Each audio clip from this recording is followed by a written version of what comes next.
Quite a while ago now, I talked about the first Bioshock game and the whole Randian philosophy. Then, a bit after, I talked about Bioshock 2 and its kind of opposite, really, the sort of more socialist angle. But there has been quite a gap between that and this video talking about Bioshock Infinite. And whilst gaps between videos are sometimes simply, something else comes up that I want to talk about in the interim, or I suddenly get an idea and I'm like, oh, I want to put it there so it'll fit in with a certain group of videos that I want to do, or something like that. That isn't the case with this. This is one of the weirder reasons I've delayed a video. And it is simply this. We are talking this month about Buffy Season 7. And one of the potentials, Annabelle, is portrayed by a lady by the name of Courtney Draper. Anyone who's familiar with Bioshock Infinite will probably recognise that name as being attached to the character of Elizabeth. So yeah, because the main female character in Bioshock Infinite was voiced by a potential from Buffy, I've linked it in with the season that she was in. Definitely weirdest one I've done so far.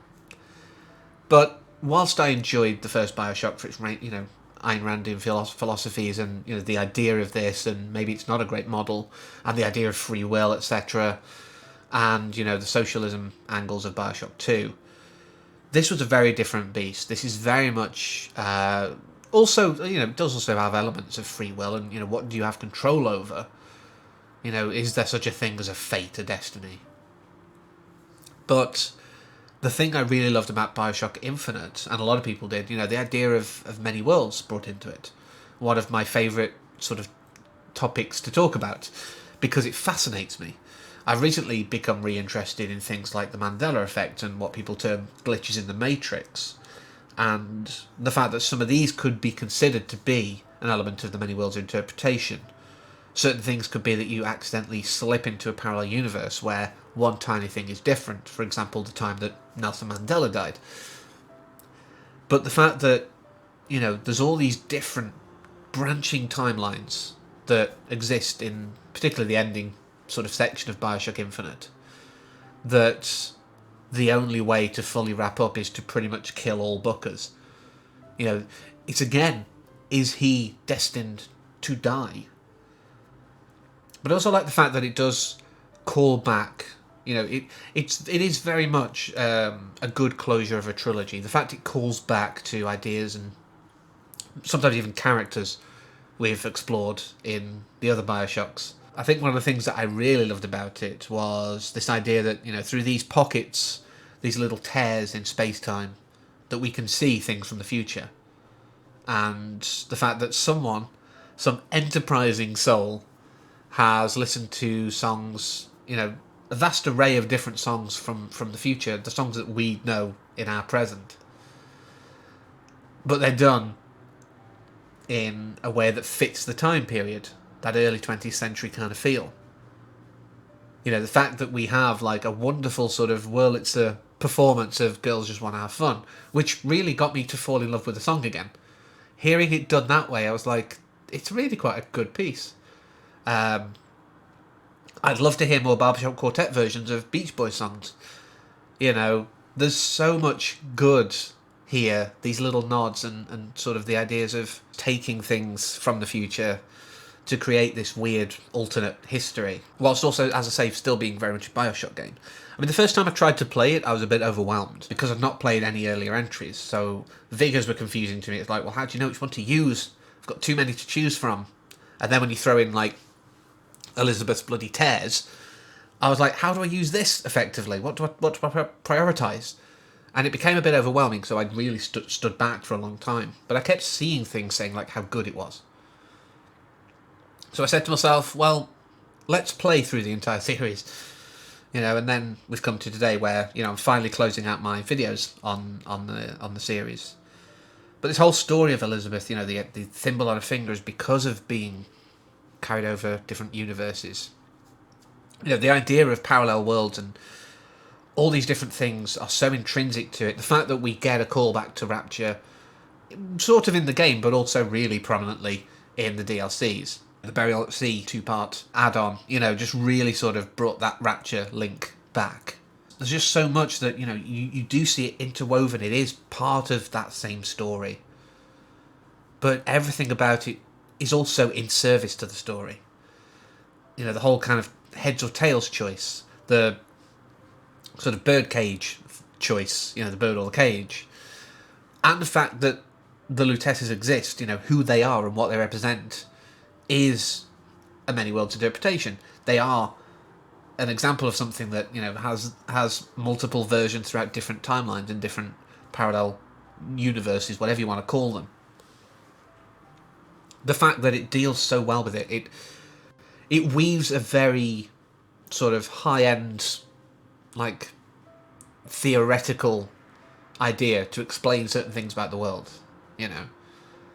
It weaves this wonderful sort of thought experiment into every aspect of the gameplay. The fact that I was so overwhelmed with the choices the first time I tried is really in service to that idea.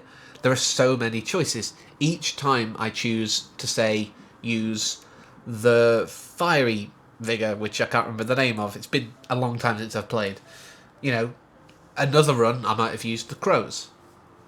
That's a different parallel world. The idea that every single time you play a game, you're playing a new iteration of that universe. You're playing a new version of events. Whilst a lot of the things are similar, there are certain choices. Like even the choice of do you throw the ball or not.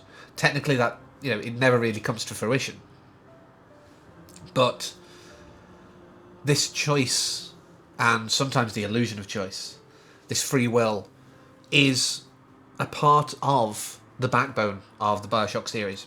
And like I say, I'm so glad that I came back to it. I played the first one and the second one and played through Infinite. It really gave me a better understanding, and you know, I could appreciate the story for what it was. And like with, you know, the fact that I've incorporated it into me talking about season 7 of Buffy because of the character actors, it also does make me think of that a little, because this is very much about an empowerment.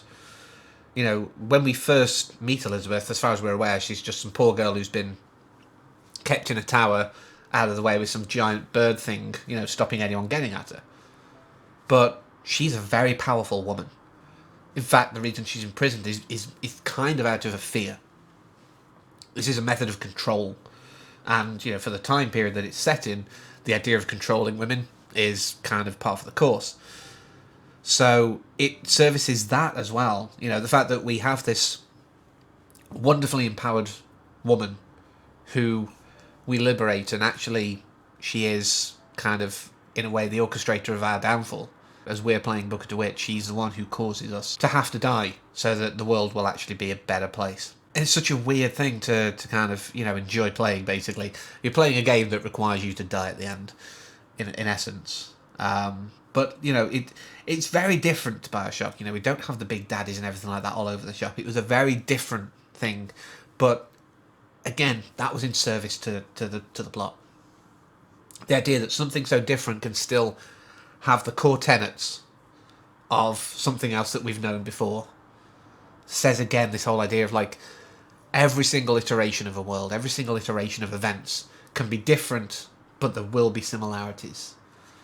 And I loved it for that. You know, a lot of people, you know, maybe thought, why do I want philosophy or sort of theoretical physics in my entertainment? And, you know, if you just enjoyed it as a shooter where you got a few cool powers and stuff, fine. That's valid too. I enjoyed it for everything. You know, the gunplay was okay, the sky things were kind of fun. Like I say, using the powers once I got to grips with them. And the deeper thoughts behind it. You know, it was a great series, and I'm glad that I've played through all of them. And I'm glad that I've finally now finished talking about them. It's very much a month of completing things, it seems. You know, we've got Buffy and now this. But I've enjoyed all of them, you know, and I really hope everyone out there who's played them has gotten out of them what they want. Like I say, if you're not bothered about the philosophical musings, fine. You know, you don't have to really adopt it all, but that is part of the beauty of these games and why I love them. So, we'll be back next time with something vastly different, now that we've finished our Bioshock tour, as it were, finally. So, thank you very much for watching, and as always, take care.